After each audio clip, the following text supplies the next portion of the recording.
이 성경이죠. 성경이 몇 권일까요? 66권을 통으로 한 권의 성경이라고 부릅니다. 그러면 어떤 책이나 드라마에도 주인공이 있는데 이 성경책에 담겨 있는 주인공은 누구일까요? 예? 예수님. 잘하시네요. 근데 실제 예수님이 등장하는 장면들은 이 성경 안에는 4권에만 등장을 합니다. 그렇죠? 마태, 마가, 누가, 요한 복음에만 예수님이 주인공이 등장을 합니다. 나머지들은 드라마를 봐도 그렇지만은 아역 배우도 있고 또 조연도 있고 카메오 출연도 있고 여러 가지 출연진들이 있지만 우린 늘 주인공의 동선 자체를 놓치지 않고 이 성경을 리딩해야 됩니다. 구약 39권은 구약에 나와 있는 전부의 39권은 그러니까 예수 그리스도의 예고편인 셈이고요. 또 이 사복음서의 뒤에 나오는 사도행전부터 23권은 예수 그리스도의 후기인 셈입니다. 예수님이 남겨놓은 사람과 공동체, 그러니까 제자와 교회, 이 두 가지가 세상에 발생되고 생겨나고 전해지는 그런 과정들을 이 신약의 뒷부분이 23권에 담아 두었습니다. 그래서 마태, 마가, 누가, 요한 복음서에만 예수 그리스도께 직접 등장하셔서 태어나실 때부터, 그러니까 아기였을 때부터 장년이 되어 삶을 사시고 공생애를 사시고 또 죽고 다시 살아나시고 승천하시는 장면까지 이 사복음서 안에 담겨 있습니다. 이렇게 여러분들에게 말씀드린 이유는 이 성경의 전체 플롯 안에서 우리가 예수 그리스도에게서 눈을 떼지 말아야 된다는 것을 하나님께서 우리에게 강조하기 위함입니다.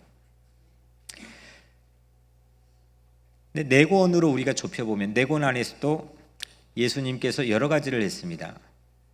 여러 가지 중에서 예수님이 티칭을 했습니다. 가르쳐 줬습니다. 제자들도 가르쳐 줬고 무리들도 가르쳐 줬고 또 적대했던 사람들에게도 비유를 들어 가르치기도 했습니다. 우리가 훌륭한 명교수들에게 가르침 받는 것, 훌륭한 스승의 가르침을 받는 걸 인생의 아주 큰 영광으로 생각하지요. 또 내 자녀 가운데 누구에게 교육받았더라, 이거 상당히 가문의 영광으로 생각을 합니다. 우리 각자 자신이든 아니면 자녀건 초등학교 학교에 입학해서 일평생 동안 기껏 공부 최선을 다해 열심히 한 학생이 고작 파이널 골까지 하는 것이 박사과정에 훌륭한 교수 만나는 것, 그 다음에는 공부 끝입니다. 물론 평생 교육이긴 하지만 누군가에게 직접적인 제도적인 장치 안에서 가르침을 받는 것은 이게 가장 맥시멈입니다. 그런데 예수 그리스도께서 직접 가르쳐 준 것들이 있다. 이게 소중한 가치일까요? 그냥 그렇고 그런 걸까요? 소중한 가치.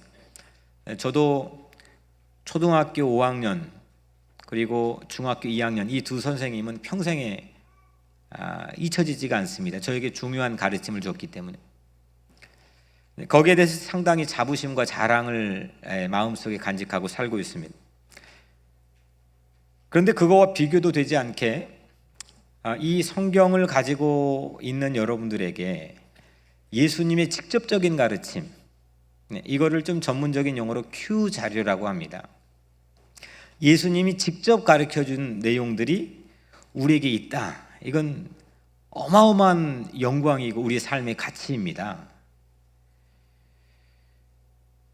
예수님의 그 가르침도 거기에 좁혀가지고 예수님의 그 어마어마한 가르침 중에서 좀 더 좁혀가지고 대표적인 2가지를 여러분들에게 말씀드리면 예수님이 가르쳐준 기도문이 첫째 있고, 두 번째로는 예수님이 산에 올라가서 가르친 산상수훈이 있습니다. 이 두 가지가 아주 대표적인 예수님의 가르침입니다. 핵심 중에 핵심인 셈이죠. 하나는 기도문, 주기도문이고, 하나는 산상수훈, 그 중에서 팔복이 있습니다. 예수 그리스도의 삶에서 두 개의 큰 기둥을 꼽아보자면 예수 그리스도의 죽으심과 예수 그리스도의 부활입니다. 예수 그리스도의 가르침에서 두 개의 기둥을 뽑아보자면 주기도문과 산상수훈, 그 중에 팔복입니다. 제 아무리 기도를 잘해도 기도를 했더니 병이 떠나가고, 기도를 했더니 능력이 나타나고, 아무리 기도를 잘해도 이 주기도문을 능가하지 못합니다. 왜냐하면 가르친 자의 권위가 최상이기 때문에.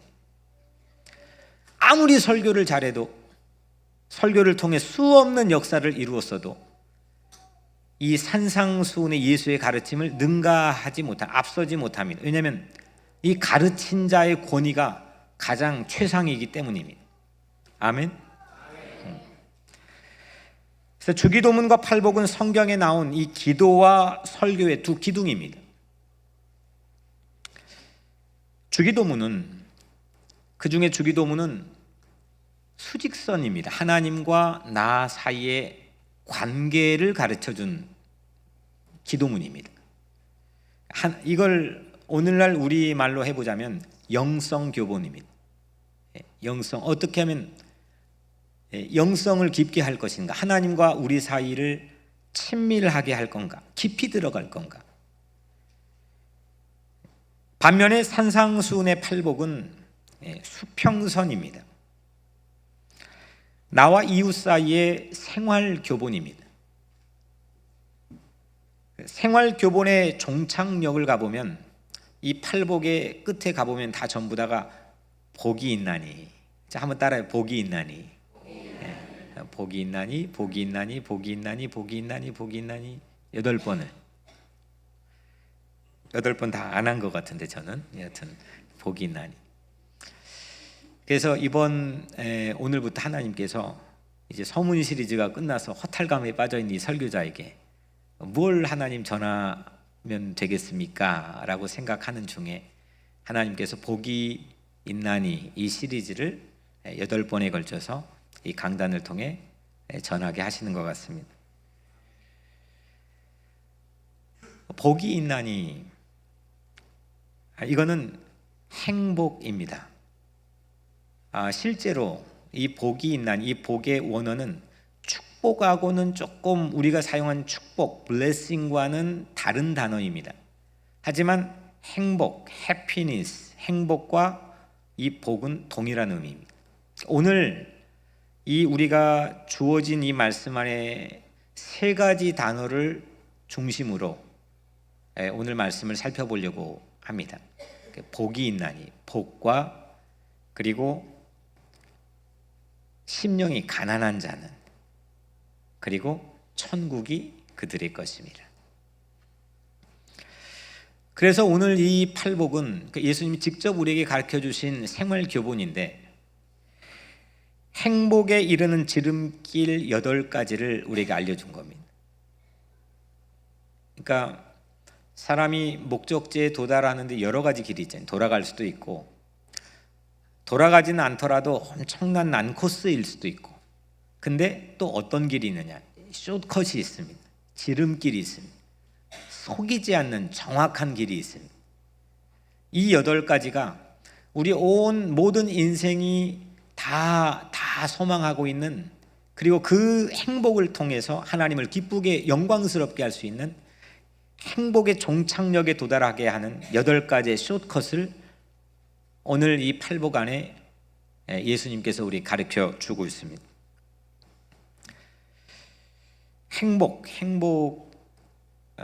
행복이 영어로 뭐죠?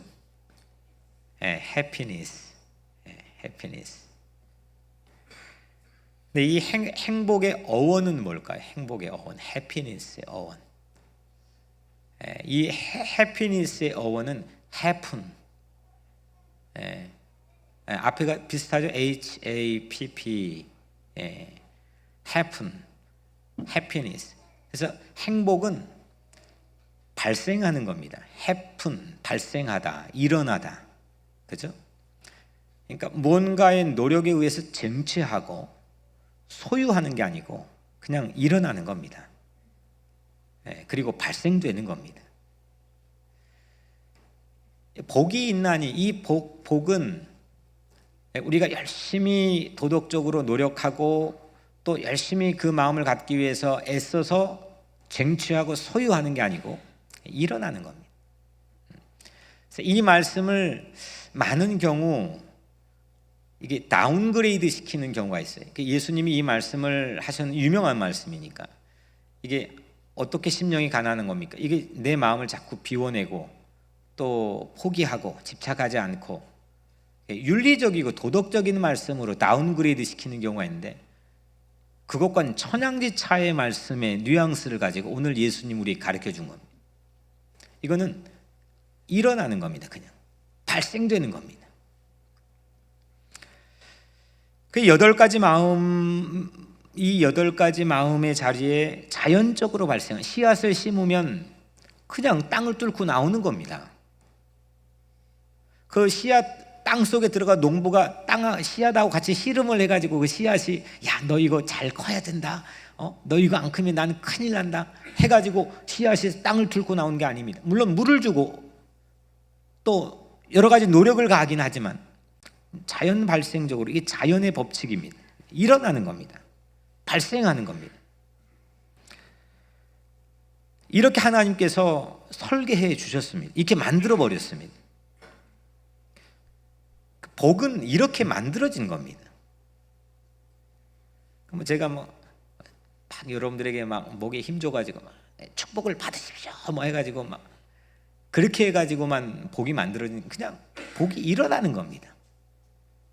예수님이 그걸 우리에게 가르쳐 주신 겁니다. 그래서 이 복이 있나니 이 시리즈 8번에 걸쳐 이 메시지가 선포되는 순간에 오늘 하나님께서 여러분들에게 복을 주실 줄로 믿습니다. 여러분들 안에서 모든 슬픔, 절망 이게 다 떠나가고 행복이 발생되고 일어나기를 축복합니다. 그런 사람이 되야죠. 우리 교회도 그런 교회가 돼야죠. 복이 일어나는 거예요. 발생되는 것. 오늘은 심령이 가난한 자는 복이 있나니 천국이 그들의 것이며. 심령이 가난한 게 뭘까요? 심령이 가난한 게 뭘까? 가난이라고 하는 것을 우선 우리가 봐야 됩니다. 이 가난이 뭘까? 그냥 그 예수님께서 그러면 내 가지고 있는 거 모든 걸 다 그냥 팔고 또 전답을 팔고 해가지고 그냥 의도적인 가난을 이루어야 되는 걸까? 목적지향적인 가난을 내가 이루어야 되는 걸까? 성 프란시스처럼 전부 다 나는 그냥 다 포기하고 알몸이 되어가지고 아버지 앞에 나타난 그 성 프란시스처럼 나는 그냥 의도적인 포기를 통해 가난을 이루어야 되는 걸, 그 가난을 말한 걸까?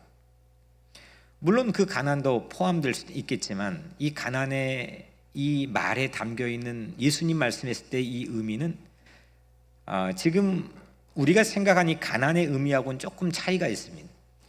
예수님은 헬라어를 말하지 않아요. 당시에 영어 당시 세계 공용어 영어를 말하지 않았습니다. 뭐 그런 교육을 받아본 적도 없고, 예수님은 그렇다고 저기 이스라엘 말 중에서 예루살렘에 사용하는 표준어인 히브리어를 사용하지도 않았습니다. 성경에 담겨있는 모든 죄다 모든 예수님이 했던 어록, 예수님이 했던 직접적인 말씀들은 아람어입니다. 이 아람어는 뭐냐? 히브리어이긴 하지만 저 저작거리에 평범한 서민들, 가난한 사람들이 사용했던 말입니다. 애들이 사용했던 말입니다. 그러니까 뭐 이렇게 막 신학적인 말, 뭐 어려운 말, 또 뭐 다른 뭐 몇 개 국어를 사용해 가지고 번역된 그런 말들을 사용한 게 아니라 가장 밑바닥에 있는 말들, 그 아람어를 가지고 예수님은 가르쳤습니다. 그래서 그 아람어와 또 오늘 우리가 사용한 이 말과의 어감에 또 가지고 있는 그 컨셉, 개념의 차이가 있을 수 있지만, 이 가난이라고 하는 것은 어떤 의미냐? 이 가난은 아람어로 에비온이라고 하는 말인데, 이건 더 이상 기댈 곳이 전혀 없는 가난입니다. 그러니까 더 이상 기댈 게 전혀 없는 가난. 이건 물질적 가난만을 의미하지 않습니다. 이건 전반적인 사회 전부의 내 삶의 실존적인 문제입니다. 기댈 게 전혀, 비빌 언덕이 전혀 없는 그런 상태의 가난입니다. 그래서 이 에비오는 구약 성경에서 고아, 과부, 나그네를 말씀을 많이 하시는데, 그때 덧붙여서 많이 사용되고 있는 단어가 에비온입니다. 갈 데도 없고 기댈 곳도 없는, 완전히 길이 막혀 있는 곳, 아무데도 갈 데가 없는 곳. 제가 고등학교 때 딱 몇 번 인생에서 그런 적이 있습니다. 학교 끝났는데 갈 데가 아무데도 없는 거예요. 아니 진짜로 집도 없고 아무데도 갈 데가 없는 거예요. 그런 적이 몇 번 있었어요. 학교에서는 내가 고아원에 살았고 또 이렇게 지금 내가 더부살이를 하고 있고 이런 걸 전혀 감추고 위선적으로 살았기 때문에 남에게 말할 수도 없고, 그래서 학교가 끝났는데 근사하게 작별 인사를 했는데 갈 데가 아무데도 없는, 온 종일 새벽 내내 비를 맞고 다녔던 적이 있습니다. 그러니까 완전히 기댈 게 아무것도 없는 그런 상태인 거예요. 이거를 절대적 가난이라고 부릅니다. IT에 가보면 고아들이 있습니다. 이 사람들은 정말 절대적 가난을 가지고 있는 사람들입니다. 실제 가서 보면 정말 처참합니다. 지금은 조금씩 나아지고 있는 모습이 보이지만, 첫 해에 제가 우리 교우들 데리고 가지 않고 선교사님하고만 방문했을 때, 첫 해에 선교사님하고 천막에 들어갔는데, 난민촌 천막에 들어갔는데 거기에 그냥 시체가 며칠 돼가 죽어 있었어요. 이 여자가. 그거 치워줄 사람도 없습니다. 그러면 이 IT에 있는 고아나 난민들과 뉴욕에도 가난한 사람들은 있죠.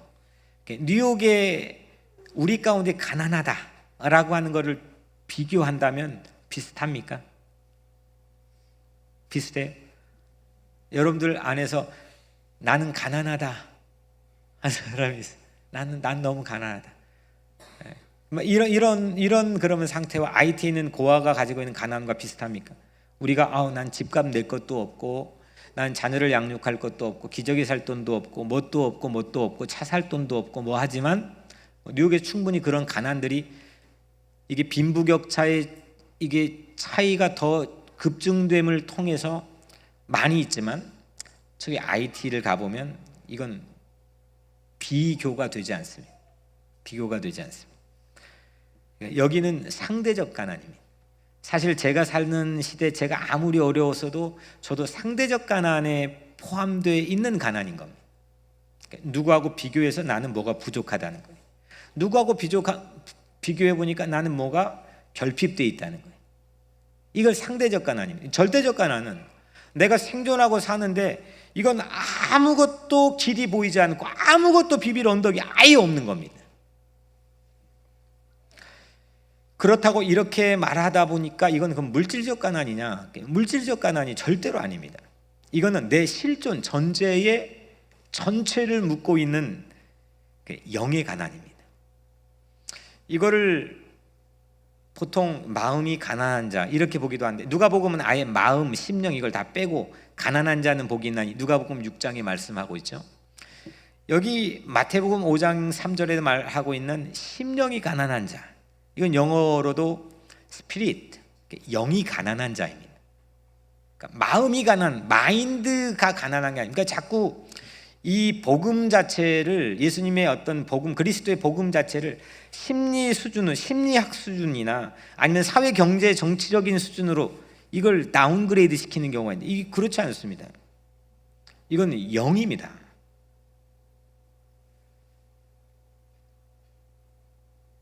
영적인 가난을 말하고 있는 겁니다. 이런 겁니다. 하나님 저를 돌봐주셔야 됩니다. 하나님이 저를 돌봐주시지 않으면 저는 하나님 도움 없이는 절대로 살 수가 없습니다. 이건 살아낼 재간이 없습니다. 이건 돈이 있는 사람도 이렇게 고백할 수가 있습니다. 내가 아주 좋은 집에 살아도 이런 절박하고 절실한 영의 가난을 경험할 수가 있습니다. 하나님 도움이 없이는 나는 빼도 박도 못합니다. 아무것도 할 수가 없습니다. 그런 척은 좀 할 수 있고, 교회 와서 하나님 나 정말 도와주셔야 됩니다 막 소리 질러 기도했는데 집에 오니까 본인이 다 하고 있어. 또 제가 지금 언뜻 제 마음속에 스쳐 지나가게 하는 그런 모습을 보여줬던 한 분이 저 어머님입니다. 지금은 그런지 안 그런지 잘 모르겠고, 이전에 저희를 공원에 맡겨두고 이제 아무것도 없이 상경해서 저에게 보여줬던 모습은 이건 하나님 없으면은 안 되는 거예요. 완전히 가난해요. 머리 둘 곳 집이 없어가지고 이 교회에서만 바닥에서만 살았어요. 지금도 자녀를 거기에 맡겨놓고 그게 가슴이 아파가지고 하루에 한 끼 정도밖에 먹지 않습니다. 그때 봤던 어머니 모습은 근데 거인이었습니다. 그 영이 가난한 상태, 하나님 외에는 아무것도 없는 상태였는데 이건 물불을 가리지 않습니다. 그리고 정말 행복한 참 기쁨의 모습을 봤습니다. 이런 가난이 영이 가난한 사람입니다. 영이 가난한 사람은 하나님의 은혜에 나를 맡기면 살아갑니다. 인공적으로 내 안전을 구하지 않고 하나님께 의지하고 하나님께 모든 걸 맡길 수밖에 없는 거니까요. 그럼 맡기면 사는 거죠. 그게 영이 가난한 삶입니다. 심령이 가난한 삶입니다. 사람들은 다들 각자 삶의 안전장치를 마련합니다. 가만히 목회하면서 보면 자기 삶의 안전장치들이 있습니다. 저도 마찬가지입니다. 돈을 통해서 어느 순간 나는 이게 최후의 보루라고 생각할 수 있게끔 돈의 안전장치가 있습니다. 직장을 통해서 내 삶의 안전장치가 있습니다. 이건 무너지면 나는 끝난다는 그 삶의 최후의 마지막 최후 그 보루가 있습니다. 가족을 통해서 또 명예를 통해 내 자존심을 통해 어떤 다양한 그 삶의 안전장치를 점검하고 살아갑니다. 수리하고 삽니다. 이거 괜찮나? 이거 괜찮나? 이거 무너지지 않지? 그게 딱 하고 갖춰져 있을 때는 뽀대가 나고, 죄송한데 뽀대라고 그래서 좀 어깨가 펴지고 마음의 평안을 좀 누리고, 근데 이게 조금 무너지면 난리가 납니다. 난리가 납니다. 안전장치가 잘 버텨주기를 사람들은 그렇게 바라고 희망합니다. 안전장치가 무너질 뿐인데 전부가 무너진 것처럼 사람들은 그냥 다 그렇게 생각을 해버립니다. 그냥. 안전장치 뒤에 있는 내 실존이 무너진 건 아닌데 그 안전장치 내 전체가 무너졌다고 그냥 그렇게 합의를 해버립니다. 그리고 안전장치는 결국 언젠가는, 모든 안전장치는 결국은 부식되고 녹슬고 그리고 무너지기가 마련입니다. 전부 다 그렇습니다. 그런데 여러분들 잘 들어보십시오. 영적인 가난, 이 영적인 가난의 바탕 베이직에는 무너지지 않는 안전장치가 있습니다. 그래서 복인 겁니다. 이 영적인 영의 가난의 이 베이직에는 무너지지 않는 안전장치가 있습니다. 그것이 바로 은혜인 줄로 믿습니다. 하나님 없이 못 사니까, 그분이 도와주는 것밖에 안 되는 거니까, 그분이 도와준 게 그 삶에는 늘 가득 채워져 있는 거니까 받은 은혜가 있는 거죠. 이게 안전장치인 겁니다. 섭리입니다. 섭리는 하나님이 나를 이끌고 가고 하나님 뜻대로 나를 모든 것을 지켜 보호해 주신다고 하는 그 믿음의 섭리입니다. 하나님이 늘 합력하여 선을 이루어 주신다는 하나님의 그 선한 섭리, 그런데 삶의 가장 영이 가난한 사람이 갖는 안전장치입니다. 약속이 있습니다. 하나님의 신실한 약속. 내 마음속에 그 약속 하나만 품고 있으면 이건 거인 되는 겁니다. 그 약속이 흔들리니까 이게 진짜 뭐가 될까? 이게 이루어질까? 넘어지지 않을까? 자빠지지 않을까? 망하는 거 아닐까? 이 약속이 흔들리니까, 하나님이 주신 신실한 이 약속의 말씀이 흔들리니까 이 세상이 흔들립니다. 미국이 왜 흔들리느냐? 이 약속이 흔들리고 있거든요. 꿈을 꾸는 사람이 없습니다. 이 베이직에 성경을 손을 얹고 아직도 대통령이 취임식을 하고 있지만 그 대통령이나 국민이나 이 약속이 흔들리고 있습니다. 미국이 뭔가 절대적 진리를 가지고 의지하고 믿고 맡길 수 있는, 가슴에 꿈을 꾸고 상상을 할 수 있는, 이게 아무것도 없습니다. 모든 게 상대적입니다.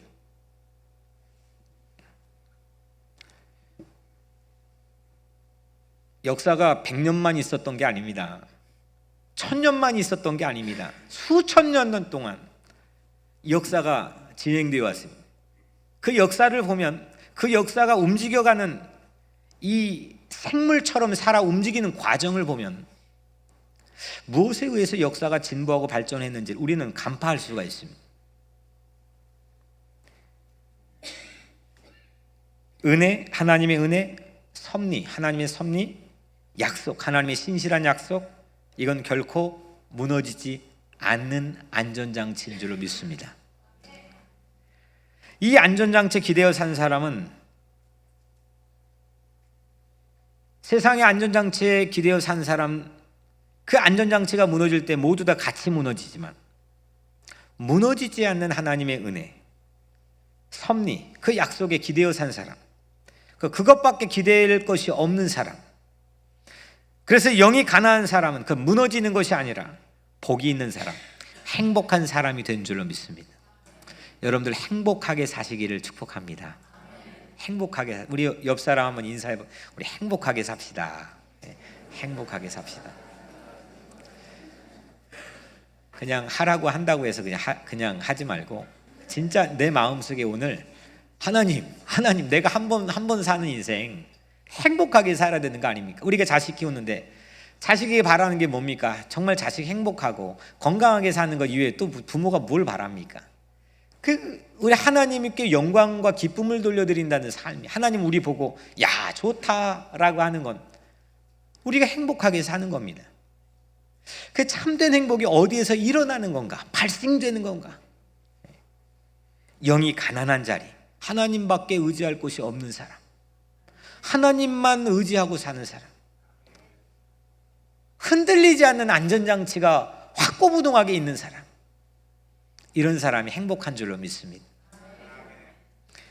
그렇다면 우리의 구체적 일상에서는 그거 어떻게 해야 됩니까, 목사님? 이거 어떻게 하면 영이 가난하고 행복한 삶을 살 수 있습니까? 세상을 소유하려고 하지 않고 누리십시오. 내게 주어져 있는, 또 이미 주어진 하나님의 은혜, 또 자연의 은혜, 이걸 누리며 감사하며 살아가십시오. 있는 것도 누리지 못하고, 있는 거 보면 집에 가보면 다 있거든요. 또 다 있어요. 있는 것도 누리지 못하고 없는 걸 자꾸 소유하려고 하니까 행복에서 멀어지고 우리가 불행해지는 거 아닙니까? 맞습니다. 누가 그랬는데 우리 김재민 집사님께서 맞습니다 그랬어요. IT보다 훨씬 살기 좋은데 IT에 가면 이게 선교 대원들을 데리고 가면 이 아이들 눈 보면 다 뻑가요. 왜냐하면 그 아이들의 눈이요 천사 눈 같아.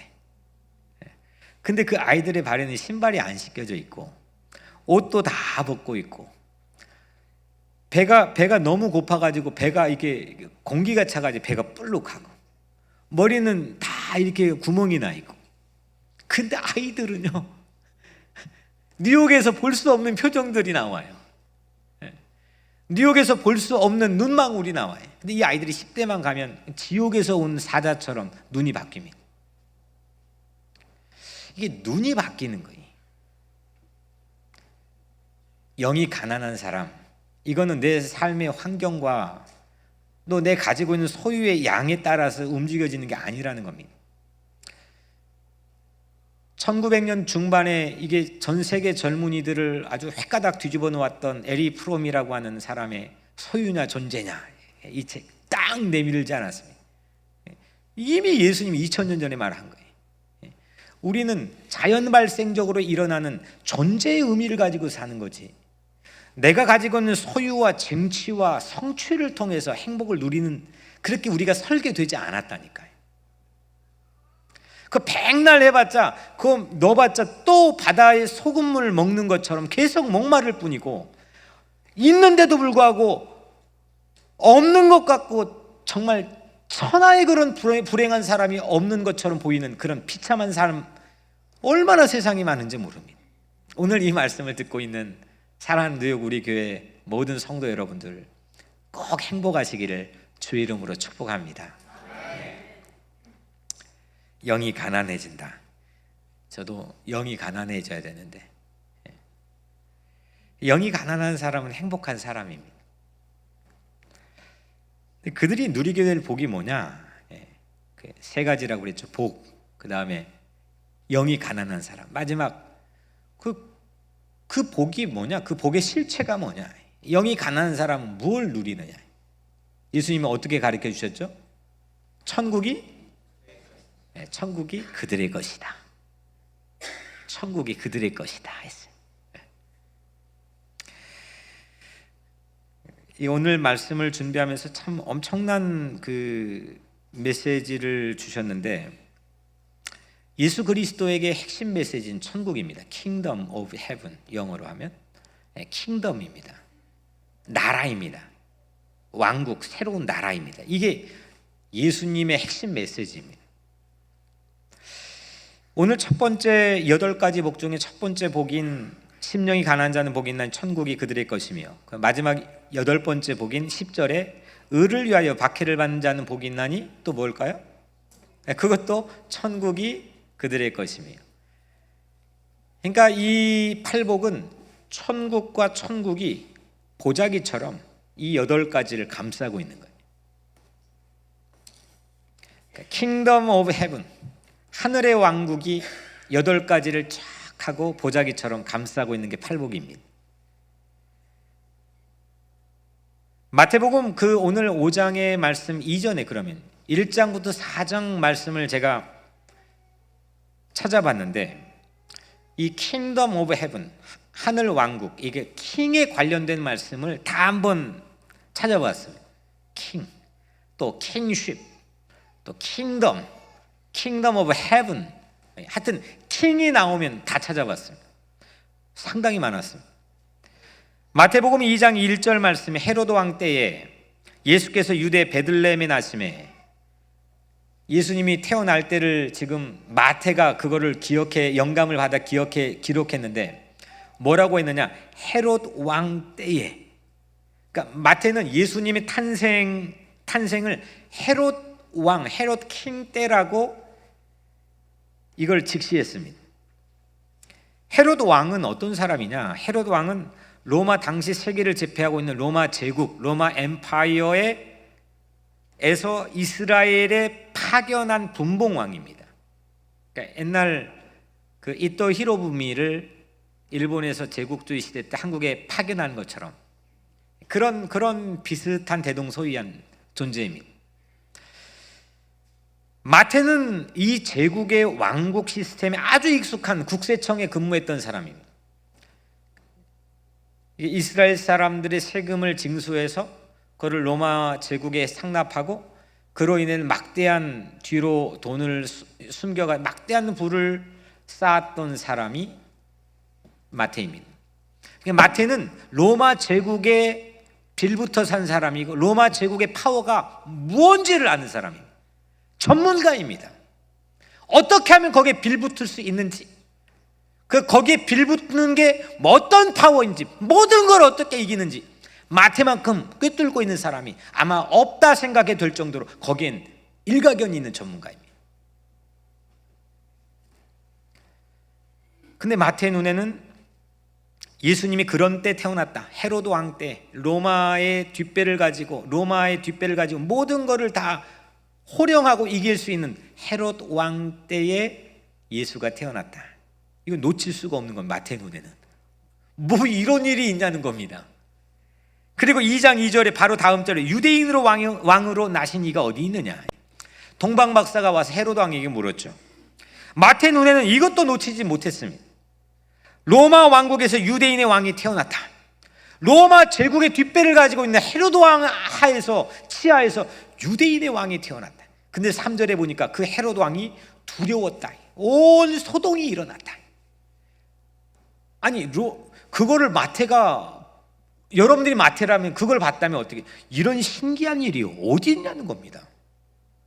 모든 걸 눌렀던 마태의 눈에 헤로드 왕의 이 네임 카드면 모든 게 통했던 헤로드 왕 때 고작 유대인, 식민지 상태 유대인의 왕이 났다는 것 때문에 이렇게 두려워하는 것을 마태가 본 겁니다.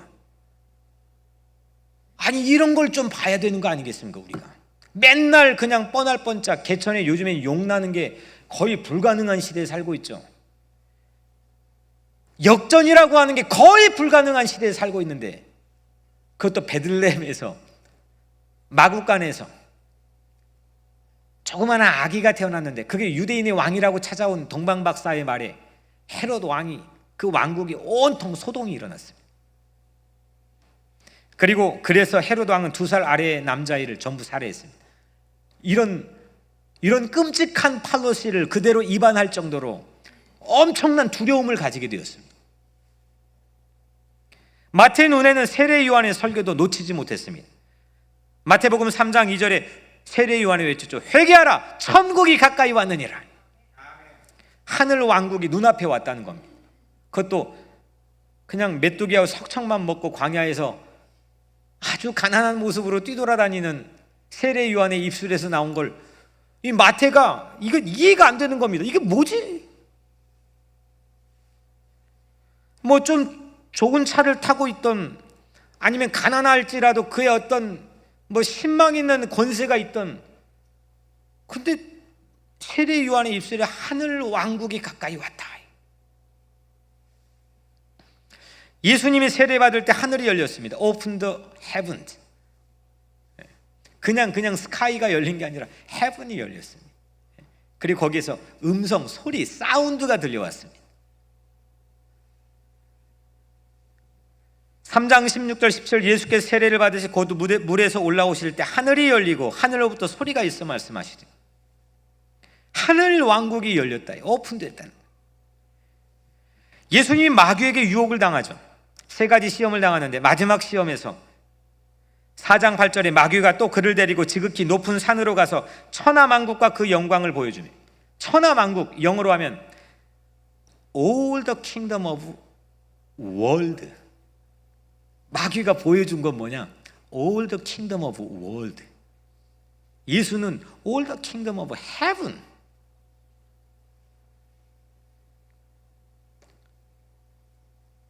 마태의 눈에는 이게 결코 간과할 수 없는, 정말 이게 뭐지? 마태의 막 심장을 요동치게 만드는 장면입니다.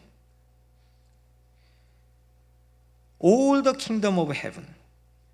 로마 제국을 비롯한 온 세계의 왕국, 킹덤을 다 보여줬습니다, 마귀는. 그런데 예수의 왕국이 그거를 아주 잽도 안 되게 이기잖아요. 그걸 보고 마태는 그걸 봤는지 들었는지 영감을 어떻게 했는지 뭐 그게 중요한 게 아니고, 여하튼 오늘 기록된 말씀의 팩트는 그걸 잊을 수가 없는 겁니다, 마태는. 아니 이런 일이 세상에 어디서 일어나냐는 겁니다. 4장 17절에 이때부터 예수께서 비로소 전파하여 이르시되 회개하라, 천국이 가까이 왔느니라. 예수님의 공생의 첫 번째 설교입니다. 천국이 가까이 왔다. 킹덤 오브 헤븐이 가까이 왔다. 마태 눈에는 예수님의 첫 설교가 천국입니다. 이거 지금 마태, 마가, 누가, 요한이 예수님의 가르침 삶을 우리에게 공개했는데 마태만 우리에게 공개한 내용들이 수두룩박적입니다. 4장 23절 마지막으로 천국 복음을 전파하시며 Good news of the kingdom of heaven, 하나님의 왕국을 뉴스로 전파하는 앵커였다 예수가. 이게 마태의 눈에 로마 제국에 익숙해 어떻게 하면 세상이 성공하는 로드맵을 기가 막히게 일가견 있게 잘하는 이 정말 난다 긴다 하는 사람이었던 마태 눈에는 이거는 정말 놓칠 수 없는 인생의 명장면이었습니다. 예수님의 출생부터 공생의 시작 직후까지 마태복음 1장부터 4장까지 마태 눈에 비쳐 있는 주요 랜드스케이프는, 주요 풍경은 로마의 킹덤과 예수의 킹덤의 대결입니다. 누가 이기냐 이겁니다. 결국 여러분들 개인의 실존과 여러분들 존재의 삶에 이루어지고 있는 싸움 뭐냐? 바로 이 싸움입니다. 영과 육의 싸움입니다. 거의 대부분이 육이 이기거든요. 우리 눈에 이 보여지는 게 육으로만 보니까 전부 다 육으로 이기는 것만 봅니다. 그러니까 육에 실패하면 모든 게 끝장나고 내 안전장치가 풀려버려, 모든 게 무너져 내려버립니다. 이게 세상입니다.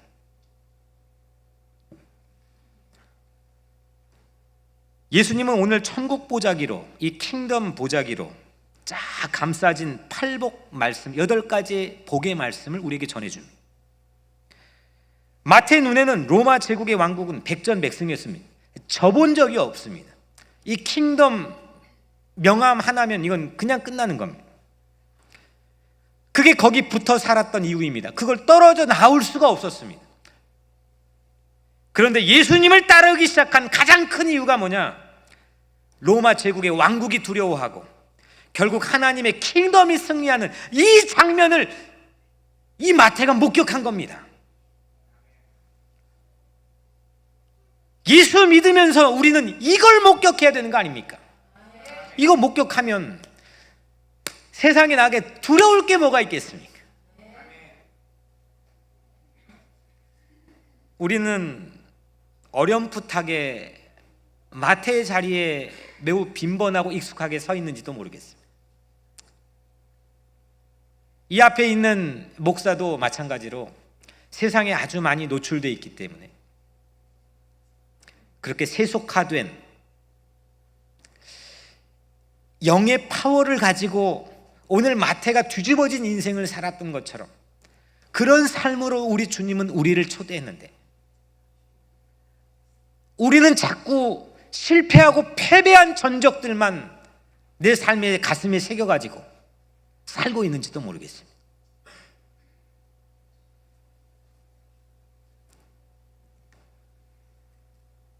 더 큰 권력을 가진 히어로가 로마 왕국을 이겼습니까? 로마 제국보다 더 큰 권력이 나타나가지고 그 제국을 이겼습니까? 카타콤이라는 공동묘지로 숨어 들어간 힘도 하나 없고 밖에 무방비 상태였던 크리스찬들, 그 영이 가난한 예수 그리스도의 사람들이 결국 로마 제국을 무릎 꿇게 한 거 아닙니까? 하나님밖에 의지할 것이 없는 예수 그리스도 따라다녔던 예수꾼들, 그들이 이 로마 제국의 왕국을 무너뜨렸습니다. 여러분도 세상을 이길 수 있습니다. 여러분도 세상을 이길 줄로 믿습니다.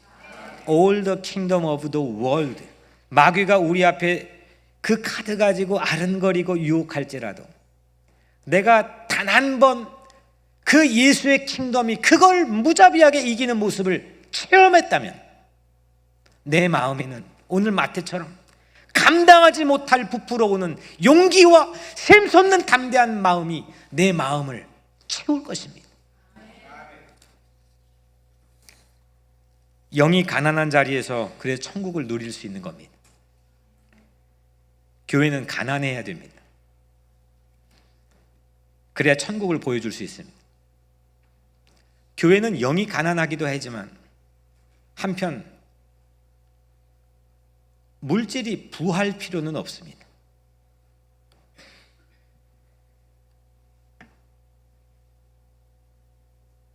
물질이 부해서 자녀에게 그거를 세습해야 된 정당한 명분을 내고는 한국의 모 교회는 참된 천국의 모습을 전부 다 가려버리고 있습니다.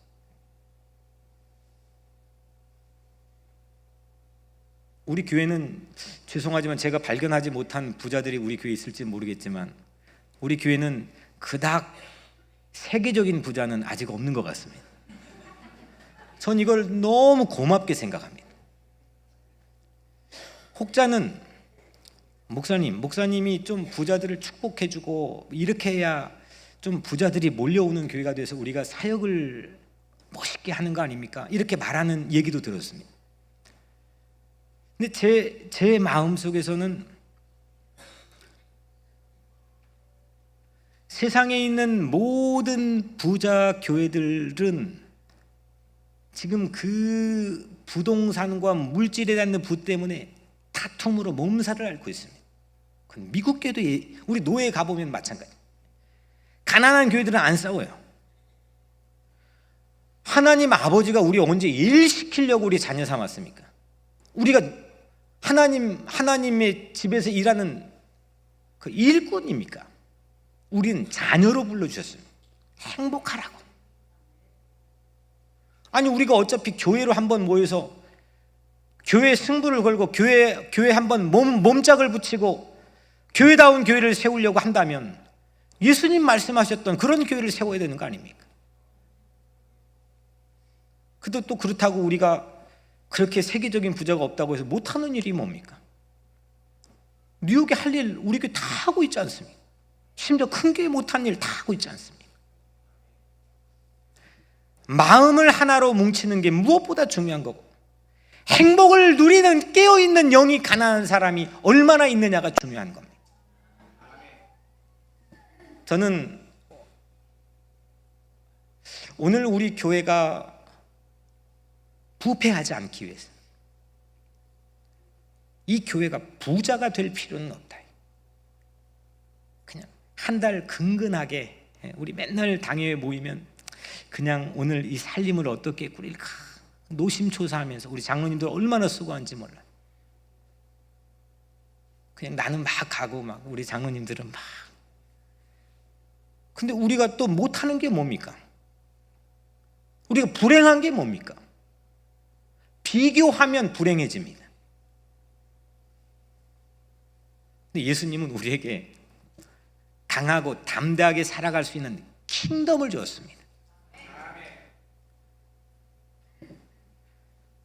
우물한 개구리가 있죠. 우물한 개구리라는 말이 있잖아요. 우물한 개구리와 우물박 개구리가 있습니다. 그들의 차이가 뭘까? 그들의 차이는 그들이 보는 하늘의 차이가 있습니다. 우물 안에 있는 개구리는 고작 그냥 집 천장에 달려있는 화려한 상들을 이게 좋은 전등이 있잖아요. 그걸 보고 행복해합니다. 또 그거 보고 행복해하려고 합니다. 근데 우물 밖에 있는 개구리는 밤하늘의 별을 보고 행복해합니다. 로마 제국의 틀 안에 있었던 마태가 봤던 행복이 분명히 있었습니다. 하지만 그는 예수의 킹덤이 줬던 밤하늘의 별을 바라보고 행복할 줄 아는 일체의 비결을 안 다음에 그 인생은 완전히 폭폭이 달라졌습니다.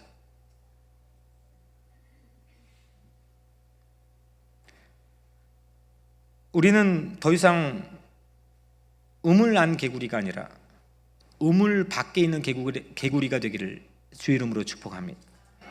여유 있고 지혜롭고 넉넉하게 요즘 말로 잘 살아갈 수 있는 하늘나라가 그의 것이기 때문입니다. 예수 믿으면 초가상감도 천국으로 변하지 않습니까? 이 노래 있지 않습니까? 내 영혼이, 우리 같이 할까요? 내 영혼이 은총 입어 중한 죄 짐 벗고 보니 슬픔 많은 이 세상 천국으로 하도다. 천국으로 화하 주의 얼굴 뵙기 전에, 주의 얼굴 뵙기 전에 멀리 뵈던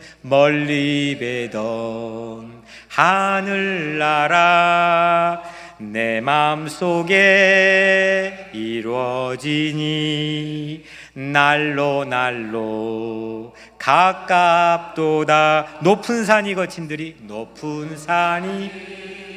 거친들이 초막이나 궁궐이나 내 주 예수 모신 것이 그 어디나 하늘 할렐루야 할렐루야 찬양하세.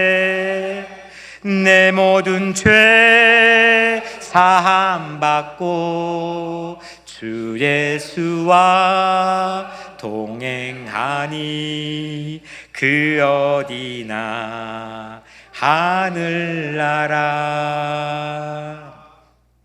제가 가장 좋아하는 찬양인데, 제 고아원 살 때 저에게 생명줄 같은 찬양이었는데, 특히 이 부분, 높은 산이 거친들이 초막이나 궁궐이나 내 주 예수 모신 곳이 그 어디나 하늘나라.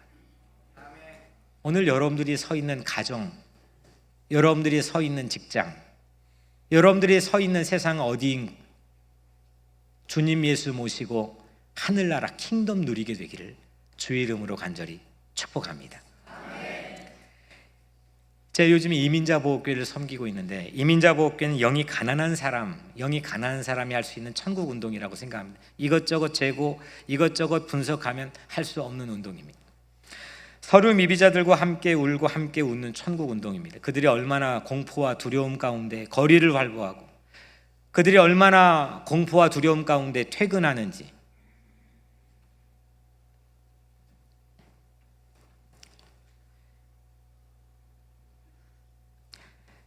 이보교가 세상에 처음 생겨나는데 산파 역할을 하는 분들이 있습니다. 이분들이 변호사님들이고, 죄다 이분들이 시민참여센터라고 하는 사회단체 기관에 소속된 분들입니다. 이전에는 예수와 별 관련이 없는 단체였습니다. 대표도 마찬가지로 절에 다녔던 사람이고, 그런데 이제는 절 다녔던 대표가 예수 믿고 세례받고 교회 다니고 있고, 금요일에 이보교 모임 할 때마다 변호사님들, 시민참여센터, 기라성 같은 대표들이 함께 모여 기도하고 그들이 준비한 찬양을 합니다. 1인 1불 운동을 그들에게 제안했습니다. 소외된 이웃, 슬퍼하는 이웃, 갇힌 이웃, 가난한 이웃. 이사야 61장에 나온 이런 주인공들에게 참다운 기쁜 소식을 전하고 그들을 싸매어주고 자유를 선포하고 석방을 선언하기 위해 시민참여센터는 거듭 태어나야 된다고 하는 그런 마음을 가지고 제안했습니다. 교회도 세상에 빼앗기는 판국에, 교회도 술집이 되고, 교회도 서점이 되고, 이런 판국에 뉴욕의 가장 유력한 사회단체를 예수 영성으로 함께 선교지로 삼는 것, 이거 근사한 꿈 아닙니까? 오늘날 우리 크리스찬들은 새로운 눈을 가져야 됩니다.